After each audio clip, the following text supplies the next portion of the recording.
Hi. I wanted to introduce a short series of clips on understanding Qin.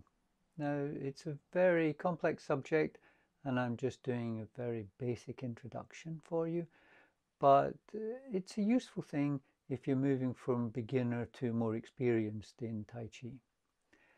Now, you'll often hear people confusing Qin, which I'll explain in a moment, with posture. So they'll say the first movements of a form are Ponglo Jian, and they'll suggest that that's the names of the movements, but it isn't. These words, Ponglo Jian, are the four primary Jin. That is the four primary spirits or methods or experiences when doing movements in a certain way.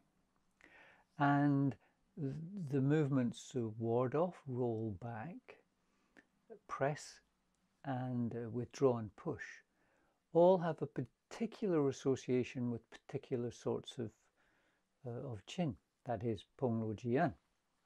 Sometimes people think that the movement is called that, but the movement is called whatever it's called. Look in the mirror or roll back or ward off, whatever.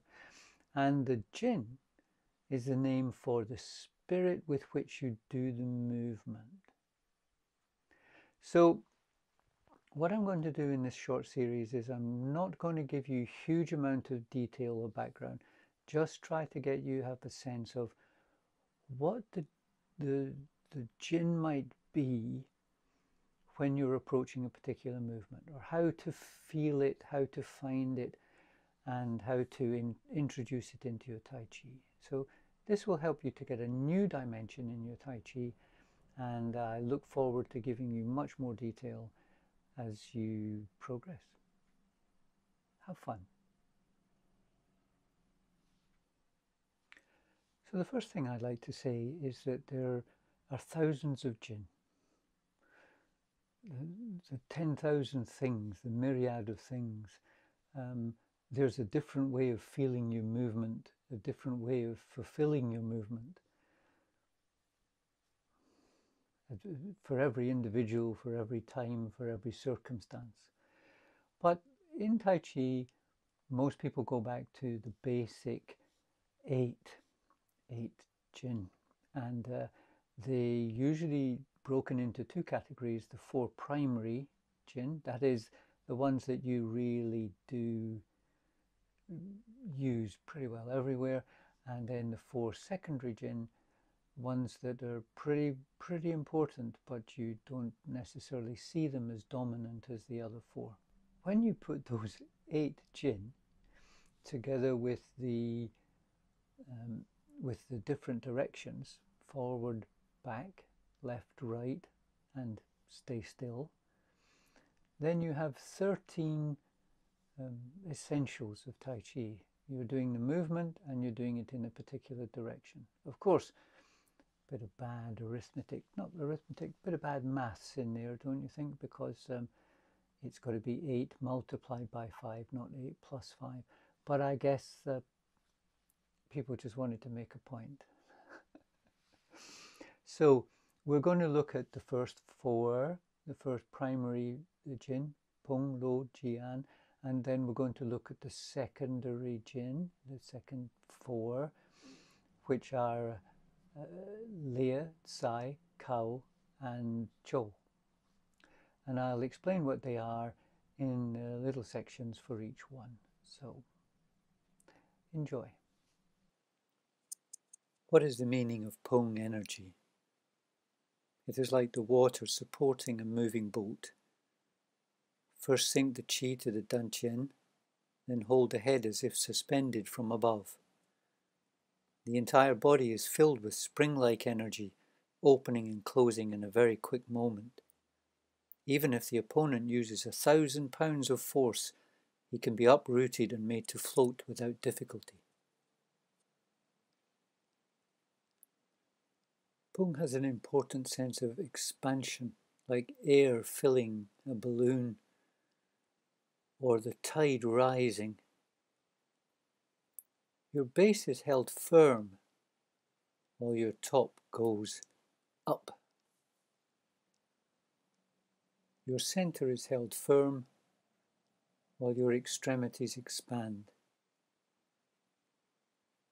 In the very first of the movements, Louise pushes her heels to the floor and lifts the top of her body up. There's a kind of opening at the center.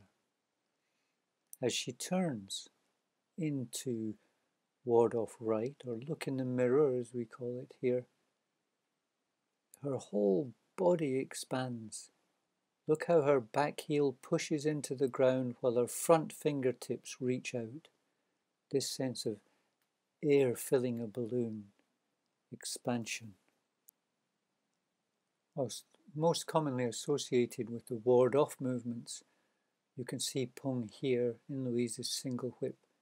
Look how her back heel presses into the ground, her upper body lifts and her front hand is extended out. Big sense of expansion. The tide rising is an important metaphor for this. Look how in White Crane there's a sense of that tide is rising. It's still held to the ground, but it's expanding up. It's very powerful by holding still at the bottom while rising high. What is the meaning of low energy? Entice the opponent towards you by allowing him to advance. Lightly and nimbly follow his incoming force without disconnecting and without resisting. When his force reaches its furthest extent, it will naturally become empty. The opponent can then be let go or countered at will. Maintain your central equilibrium and your opponent cannot gain an advantage. The first thing to say is that you should note that sometimes the way things are written in the Romanized version, that's what you're reading here, is not the way that they're actually pronounced, which is why I said low and you might have read loo. Low is most associated with the movement roll back.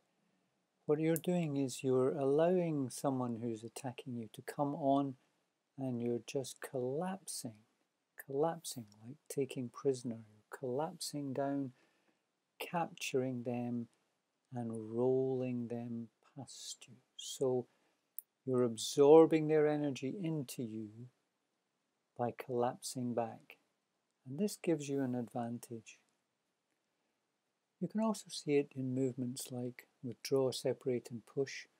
You see Louise's back, the part of her body, her right side, is just falling back. Not her left in this case, just her right, it falls back. And then, interestingly, as she transitions, you see this falling back here in the transition into the next movement.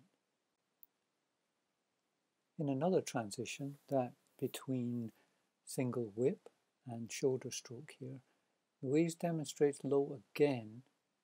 See how her back side of her body is just going backwards and as if it's collapsing in on itself. All the cells are closing together and that's allowing the energy from any opponent in front of her to fall down and be absorbed.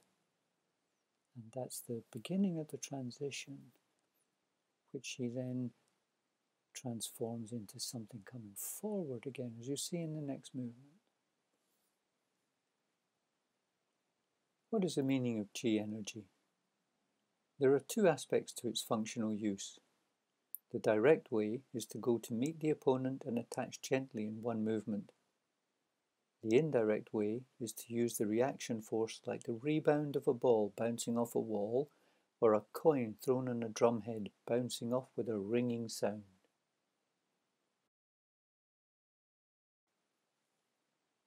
Commonly associated with the movement press. In Qi, you are triangulating your energy. You're forcing everything into a point, in martial terms, a point of contact with your opponent. You're driving through from the ground, transmitting your energy forward to a point, like where the palms and wrists meet, just now. It's also possible to use that as a connecting point. So you see Louise go over, connect, and then pull back. What's important to remember is that you're pressing from the ground, both your feet strong, and directing your energy to a single point, a point of contact. It can be a gentle point of contact or something really forceful where your energy is transmitted through a single point. Watch brush knee, watch this strike now.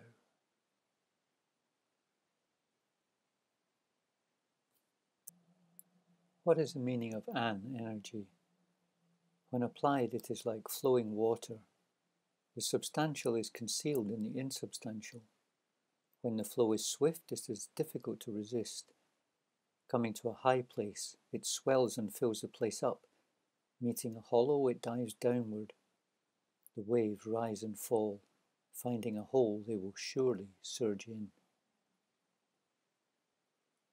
Using an, you're not focusing your energy into a single striking point like in Chi. You're taking your whole body and like a crashing wave, you're letting it fill an area and surge in.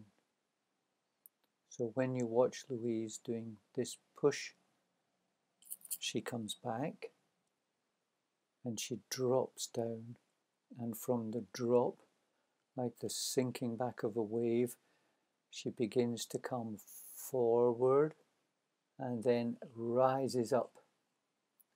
This motion, driving through from the hips, keeping your elbows tucked in, creates a powerful uplifting and pushing motion.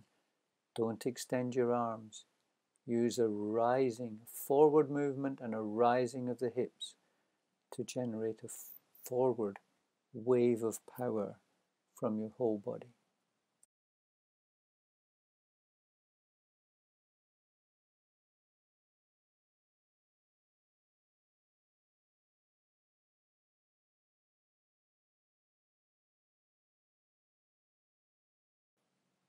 What is the meaning of Leah energy?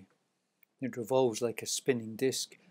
If something is thrown onto it, it will immediately be cast more than 10 feet away. Have you not seen a whirlpool form in the swift flowing stream? The waves roll in spiraling currents. If a falling leaf drops into it, it will suddenly sink from sight. Interestingly, Leah is normally translated as separate, as in withdraw, separate and push, which you can see here. And that doesn't seem to resonate exactly with the classical Song of Leah, which I've just given you. But it's there. It's worth looking at a little bit more detail to see it. Let's begin with withdraw, separate and push in the conventional way of looking at it. Separate is tearing, like the tearing of a cloth. You hold the two sides separate and pull in opposite outward directions, and this gives a tearing. You see, Louise is bringing her right side back whilst holding her left side forward. She opens her chest, opens her hips, and this is separate. Now, if we look at it in a little bit more depth, we can see where the spiraling whirlpool comes in. To do that, let's look at part horse's mane. Again, parting, separating. Keeping the center still and letting the extremities move in opposite directions gives the sense of spiraling like you see in a whirlpool. This is tremendously forceful and can send anything entering it out to the extremities. Drop something in a whirlpool and it gets flung across to the side or sucked into the center. Interestingly, the movement that sums it up best for me is white crane spreads its wings. See, Louise is arms going in separate directions. It's like she's tearing apart the cloth. This is separation. This is Leah.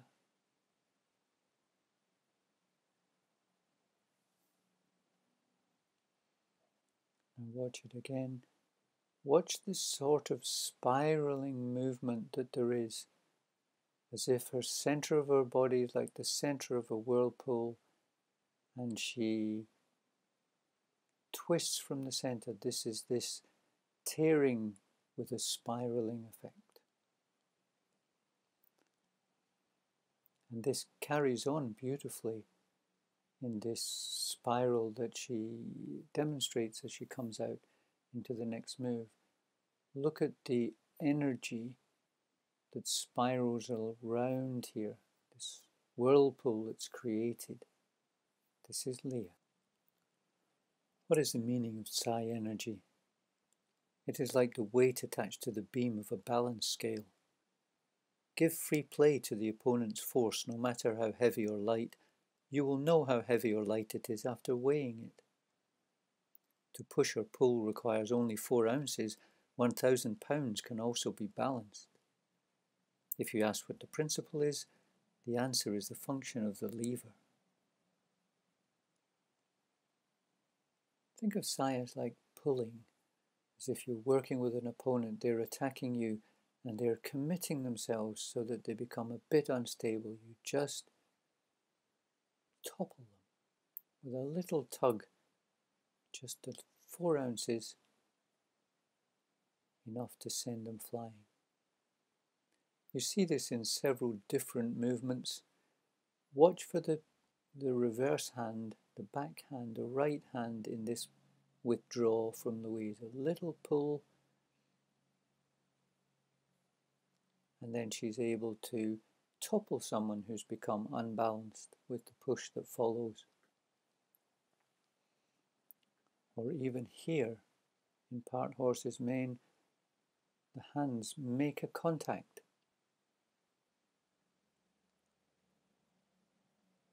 And the transition that follows that contact is a pulling transition. That's psi. What is the meaning of cow energy? Its method is divided into the shoulder and back technique. In diagonal flying posture, use shoulder, but within the shoulder technique there is also some use of the back. Once you have the opportunity and can take advantage of the posture, the technique explodes like pounding a pestle. Carefully maintain your own center. Those who lose it will have no achievement. Cow is often translated as lean, as in you lean to the side. What's interesting, when you listen to the song of cow, you discover that it's something to do with the shoulders and the back. And it's most commonly referenced in shoulder stroke. Now, put those things together and you see that it may be more appropriate to think of shoulder strike. So you're coming from underneath and you're driving through, pushing off the back foot so that your body extends into a triangle and your shoulder strikes into someone, knocking them over. What's interesting is you mustn't lean into it. You mustn't lean, you must be upright, so it only looks like you're leaning. There. This is cow. What is the meaning of Zhou energy? Its method relates to the 5 elements. Yin and yang are divided above and below. Insubstantiality and substantiality must be clearly distinguished. Joined in unbroken continuity, the opponent cannot resist the posture. Its explosive pounding is especially fearsome. When one has mastered the 6 kinds of energy, the applications become unlimited. Zhou is commonly translated as elbow, and what's interesting if you listen to the Song of Zhou is it's talking about transitions and substantiality and insubstantiality. And what it really means is that you must know when the elbows should be tucked in and when the elbows should be out, when they should be soft and yin and when they should be sharp and yang. And in order to effect this method, get this spirit, if you decide how much you go from substantial to insubstantial and vice versa, that's where the power is generated. So when you watch White Crane Spreads Its Wings, for example, I'll talk that through for you. The 6 kinds of energy, it really means that you're all yin, a little bit of yang, a bit more yang, and so on until you get to lots of yang. And so you're going in this movement, you're going from very, very yin elbow. Your elbow is down, it's tucked down, and it's not very forceful. And as you progress through the movement, your elbow comes up, yang, skyward, and becomes forceful and sharp. So if you think in these terms for White Crane Spreads Its Wings, you can see it as a very powerful elbow strike. Looking at that. So this is Joe.